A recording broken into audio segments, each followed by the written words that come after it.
Maravilha! Evangelho de João, no capítulo 1. Nós vamos ler no versículo 9 ao versículo 14. Evangelho de João, capítulo 1, do versículo 9 ao versículo 14. E quando você ler, permaneça com a sua Bíblia aberta, por favor. Evangelho de João, capítulo 1, versículo 9, diz dessa maneira: Nele estava a verdadeira luz, a luz que ilumina todo homem que vem ao mundo. Ele estava no mundo, e o mundo foi feito por ele, e o mundo não o conheceu. Veio para o que era seu, e os seus não o receberam.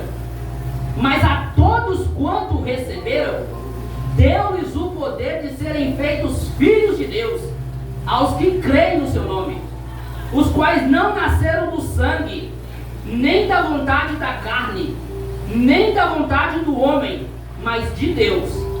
E o Verbo se fez carne e habitou entre nós, e vimos a sua glória, glória como a do unigênito do Pai, cheio de graça e de verdade. Amém. Pai Santo, graças nós te damos por essa palavra nessa noite. Amém.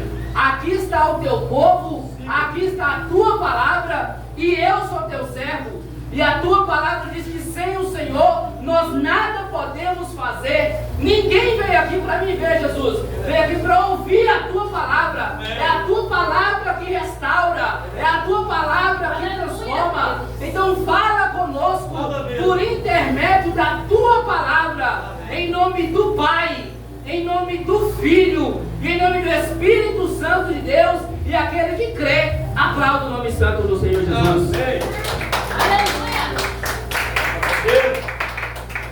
Estamos num período do ano onde ruas são enfeitadas, luzes são colocadas nas casas, em árvores, paisagens são iluminadas por luzes pisca-pisca. Pessoas saem de longe para reencontros que talvez há um ano inteiro não aconteceu, e agora reencontros são marcados, viagens são feitas, presentes são dados, presentes são recebidos, confraternizações são feitas, banquetes, ceias, jantares, uns simples, outros sofisticados, mas cada um com o seu jeito de fazer. E agora esse período do ano ainda diz os entendidos na área do comércio que o comércio fatura só nesse período o equivalente a 6 meses de venda. Ou seja, o comércio é enriquecido, a produção é aumentada, expectativas são grandes para esse período, as pessoas anseiam vender nesse período, comprar nesse período, o comércio superfatura nesse período. Ou seja, o coração das pessoas parece se tornar mais generosos nesse período. Sabe, há quem diga que existe até um espírito natalino, o espírito do Natal, onde o coração das pessoas ficam mais aquebrantados.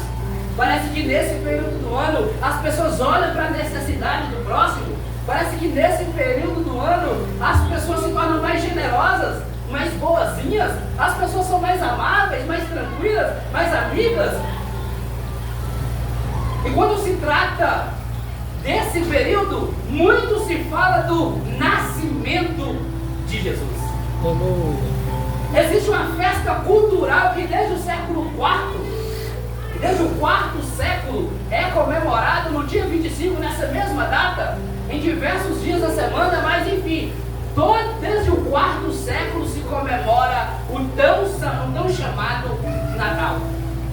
E agora, o cristianismo, nós não temos biblicamente falando uma data específica para o nascimento de Jesus. Verdade.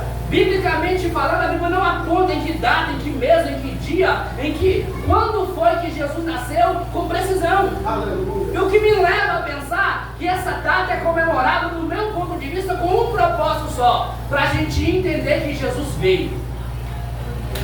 Ou seja, a data, a comemoração do tal Natal, do tão chamado nascimento de Jesus, é para que essa sociedade saiba que Jesus veio. E a vida de Jesus não é obra do acaso. A vida de Jesus não é um mecanismo, todo um trabalhar feito pelo homem. vinda de Jesus começou na eternidade. A gente precisa entender isso aqui para que a nossa mente saia daqui esclarecida do porquê Jesus veio, para que Jesus veio, qual foi a sua missão, porque senão a gente come, bebe, senta e dorme sem ter discernimento de quem é Jesus. Nós não podemos, como a maioria que passa do dia 24 para o 25, caído na calçada e não sabia nem o que era Natal.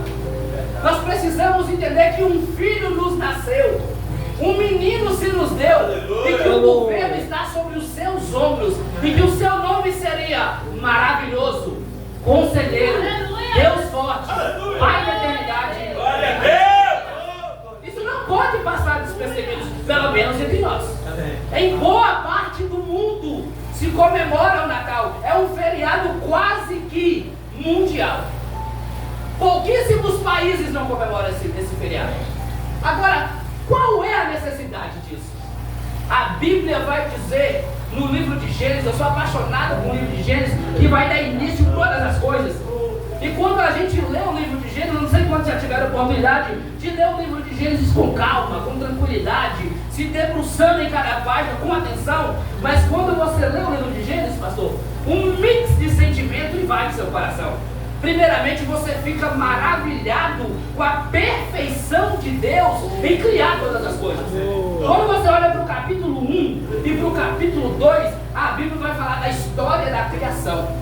Cada flor criada, cada fruto criado, cada fruto com o seu devido sabor, cada fruto segundo a sua espécie, dando o seu fruto na estação própria. Quando você vai olhar para os animais, cada animal com a sua peculiaridade, cada animal com o seu jeito, cada animal com a sua dieta alimentar, cada coisa devidamente colocada, o mar respeitando o seu limite, os rios fazendo a sua função, e para fechar a obra da criação, Deus criou o homem, a sua imagem e a sua semelhança.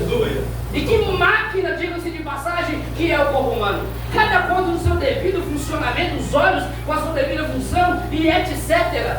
Então, quando a gente olha para o capítulo 1 e para o capítulo 2 do livro de Gênesis, você fica encantado com a perfeição de Deus. Não tem como ser outra pessoa senão Deus. De criar os céus, de criar a terra, de criar tudo o que se vê, o que vemos e não vemos.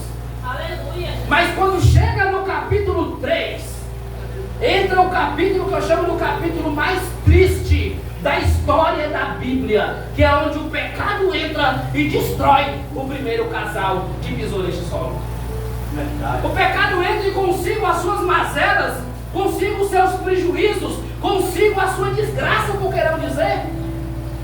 Agora o capítulo 3 é dotado do distanciamento, agora da quebra de aliança.